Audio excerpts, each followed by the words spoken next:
evening. Welcome to Noticias Anoche. I'm Guatli. Coming up on the program, we're going to be sitting down with candidate for Illinois 32nd District, Ricky Gandhi. Also coming up on the news, the Sanders search continues. He takes a commanding lead in Iowa and New Hampshire. And Biden takes the opportunity to go to Sanders' left and play woke 78-year-old man. He's attacking Sanders for his Joe Rogan sponsorship. So we're going to talk a little bit of that. So stay tuned for more as we join Ricky Gandhi live, hoping to represent Illinois in the 32nd District, knocking down an incumbent.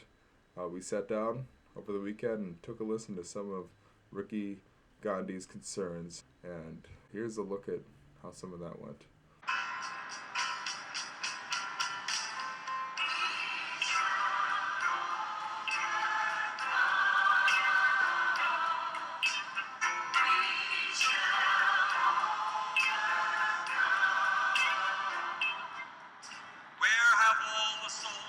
Ricky Gandhi, running for 32nd District. What's going on? To kind of kick it off, really, I think I shared with everyone the Sun Times article. In with you representing areas that go all the way out to the suburbs. Is there much stasis in between what your constituents out in the suburbs doing want compared to what we're wanting here on the south side of Chicago? Some things, yeah. Creating more economic opportunity for people is something that everybody wants. In some places more than others, like Victoria is pretty well off. Yeah. So they're prioritizing more taxes. We want to make sure that the taxes we have are progressive. It's driving a lot of people out of the state, and it creates a lot of inequities in our social program. It's not just the taxes. Lowering prescription drugs is the thing that everybody cares about, right? It's lowering prescription drug prices, but generally speaking, it's the same in lots of these others. Does the tax code outside of the city, is it any different than how it is? Yeah, there's state tax codes. There's state tax codes, and property tax are a lot of local stuff, and you can do things from the state level. But things like state sales tax, or real estate transfer taxes, those kinds of things can be done out there. It's more as well, and make things more economic. All the craft growers licenses that just came out again, what was it, like 2 weeks ago? Oh, yeah. What can we do collectively as a community to basically establish a role in this new cannabis industry? Yeah, I think there's still a stigma. Marijuana is like a gateway drug and things like that, rather than just recreational. So I think one is battling that stigma so that people aren't judging other people for it. Marijuana legalization just happened. Do you think that it's too late for legislation to create an opportunity for Black and brown communities to actually get involved with that, or it's never too late. So just because you pass legislation doesn't mean you're done with it. You want to keep improving on it, and it's still experimental too. So we passed it in Illinois. The results aren't going to be the same as Colorado or other states. Mm-hmm. So we have to run the study, and then you make alterations as you go step by step. The big thing for Black and brown businesses is just making sure that they can get loans, because what happens is it's very expensive to get a startup loan for these businesses because traditional banks won't do it because there's a risk of laundering and drug trafficking, and it's still federally illegal. So that's why there's a restriction on that. And so the banks that will do it are more credit unions, making sure that the proper credit's available so that Black and brown communities already face higher interest rates for discriminatory reasons, and so now there's more structural, pragmatic reasons why there's higher interest rates. So what happens is that when in states that have passed legalization of marijuana, it's typically upper income people that start the businesses, and that's where the exclusion comes from. In city debt sticker relief, I feel like all these programs in the city are to hold minorities and stuff back. If your car gets booted, if you don't pay them the $1,500 you owe them, they sell your car for a couple $100 and it gets crushed. On my block down the street, 10 cars were booted the other day.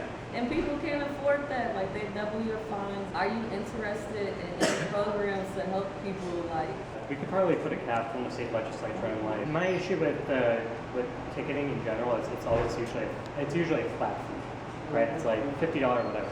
But $50 for a lower income household is much different than a higher income household. So I'm in favor of just putting a cap on the fees, because if you can't pay the first ticket and you get ticketed again for not paying the first ticket, that's you're just getting into a spiral there. Are there any major differences that you notice about you and Thapedi? Yeah, I show up. What are you going to do to protect Social Security now that Trump is starting to sound like he's going to go after it? Well, we tried doing that in Congress by highlighting how important it is. I mean, we can do from the state level to You in favor of expanding Social Security, getting more people in it, expanding getting more the age? people in, or are you increasing the amount people get? Yeah. I don't know. I have to do the analysis. I have to see. And I guess like relating to that somewhat, now that Andrew Yang has been bringing up automation, working class communities, you're talking about bringing businesses in here, but what if it's all automated, soon after that? Right. So like looking down the future, how do you feel about like a dividend, freedom dividend, or a jobs program? That's a long-term thing. I'm not inherently opposed to UBI, universal basic income, but like the idea of just giving everybody money because if you're rich, you need it. Yeah. In terms of like the types of jobs, like how I mentioned earlier that we need to start looking at the service-based economy because that's where we're headed, and that's exactly why we're heading that way. And that's why these pathways programs I want to do are specifically in service areas like nursing and healthcare and IT. Where can we find more information about your campaign, Absolutely. Ricky? My website. Your website. RickyForIL32.com. Nice. Yeah. Down on the Those screen. types of things. More questionnaires will be posted. That's the big things. Trying to have these job opportunities. Because that's where a lot of people are leaving too. They leave for jobs. So, well, that's just to make sure that we can create a good entrepreneurship, build up the incubators, especially for minority businesses. There's a few of them out there, but we want to make sure that they're actively engaging in areas that haven't had many resources in the past and provide the help. A lot of work. Cool. A lot of work. Would you consider yourself bad and bougie or a working class hero? What's the term for immigrant that's trying to be bad and bougie, but is just awkwardly doing so? That's the American story. Russian individualism, is that what they call it? Bootstraps. Nice. Bootstrap hero. I like it.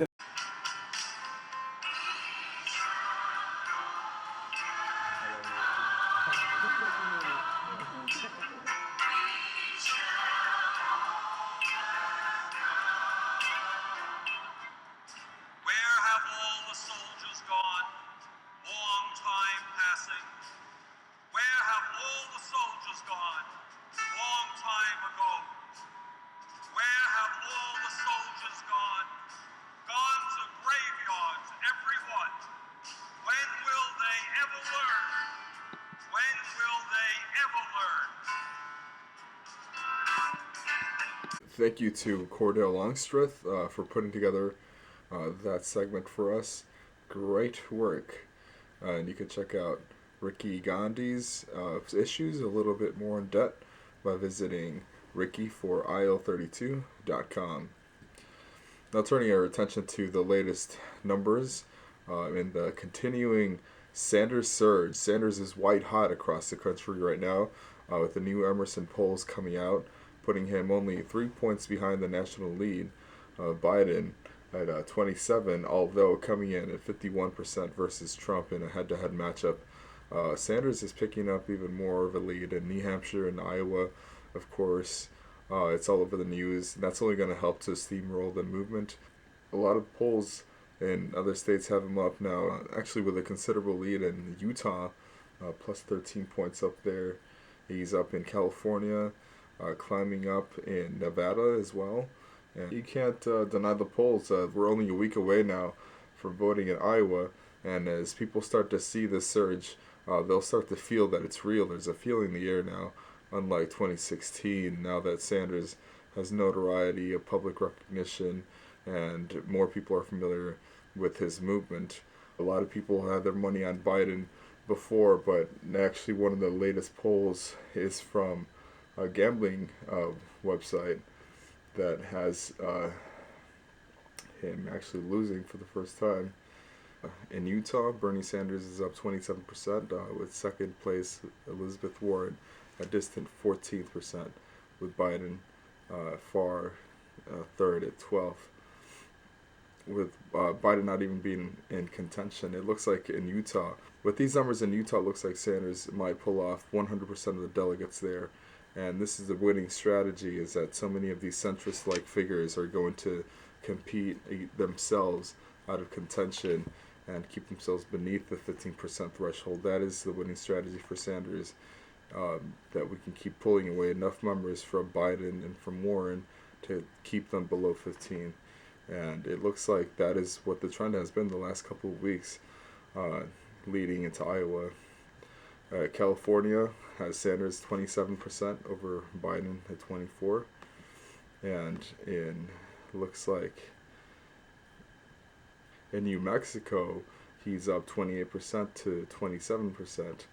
It looks like Biden and him are the only ones that will be in contention for delegates there. So I'm going to put up all these polls up here, but the overall trend seems to give Sanders a white-hot lead going into the last week here in Iowa.